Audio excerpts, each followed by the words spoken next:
ফিরে এলাম বিরতির পর। প্রয়াত প্রাক্তন মুখ্যমন্ত্রী বুদ্ধদেব ভট্টাচার্যের দেহ এই মুহূর্তে শায়িত রয়েছে পিস ওয়ার্ল্ডে। যেমনটা খবর যে পিস ওয়ার্ল্ড থেকে নিয়ে যাওয়া হবে বিধানসভার উদ্দেশ্যে এবং এই বিধানসভা থেকে সরাসরি আলিমুদ্দিন স্ট্রিটে নিয়ে যাওয়া হবে। আমরা কথা বলবো, আমাদের সঙ্গে রয়েছেন আমাদের প্রতিনিধি সত্য সুন্দর ভট্টাচার্য। সত্য, যেমনটা খবর রয়েছে যে পিস ওয়ার্ল্ড থেকে নিয়ে যাওয়া হবে বিধানসভার উদ্দেশ্যে, আর এই মুহূর্তে পিস ওয়ার্ল্ডের যে প্রস্তুতি পর্ব সেটা ঠিক কিরকম রয়েছে যদি একটু দেখাও।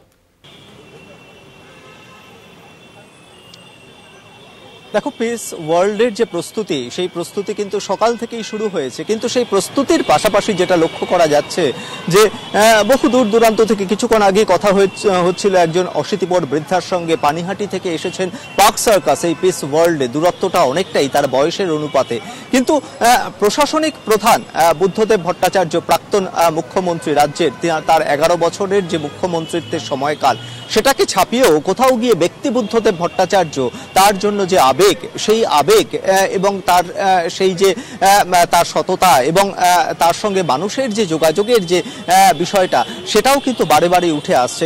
এই পিস ওয়ার্ল্ড থেকে 10:30টার সময় যে নির্দিষ্ট কর্মসূচি রয়েছে তার অন্তিম যাত্রার, সেখানে 10:30টার সময় বিধানসভার উদ্দেশ্যে মরদেহ নিয়ে যাওয়া হবে, কিন্তু তার অনেক আগে থেকেই শুধু একটিবার, শেষবার দেখার জন্য বহু দূর দূরান্ত থেকে তার গুণমুগ্ধ যে সমস্ত মানুষজন রয়েছেন, তারা অন্তিম যাত্রায় শেষ শ্রদ্ধা জানাতে এসে উপস্থিত হয়েছেন পার্ক সার্কাসের এই পিস ওয়ার্ল্ড চত্বরে। কিছুক্ষণের পরেই এখান থেকে যাবে বিধানসভা চত্বরে। সেখানে রাজ্যের যারা বিধায়ক রয়েছেন, স্পিকার রয়েছেন, মুখ্যমন্ত্রী মমতা বন্দ্যোপাধ্যায় গতকাল ঝাড়গ্রামে তার অনুষ্ঠান ছিল এবং সেখান থেকে তিনি আজকে বিধানসভায় উপস্থিত থাকবেন, শেষ শ্রদ্ধা জানাবেন, এমনটা জানা যাচ্ছে। তারপরে সেই মরদেহকে নিয়ে যাওয়া হবে দলীয় যে রাজ্য দফতর রয়েছে সিপিএম এর, মুজফফর আহমেদ ভবনে, আলিমুদ্দিন স্ট্রিটে, এবং তারপর সেখান থেকে এসএফআই এবং ডিওয়াইএফআই এর রাজ্য দফতর দীনেশ মজুমদার ভবন হয়ে মরদেহ বিকেল 4টের সময়, যে দেহ দানের অঙ্গীকার করা রয়েছে প্রাক্তন মুখ্যমন্ত্রী বুদ্ধদেব ভট্টাচার্যের, সেইখানে নীলরতন সরকার মেডিকেল কলেজ হাসপাতালে তার দেহ দান প্রক্রিয়া হবে।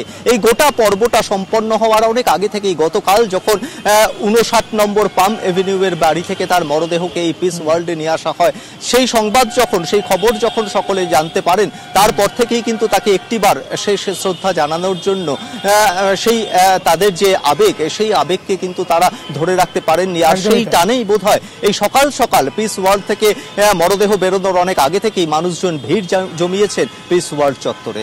একদমই তাই।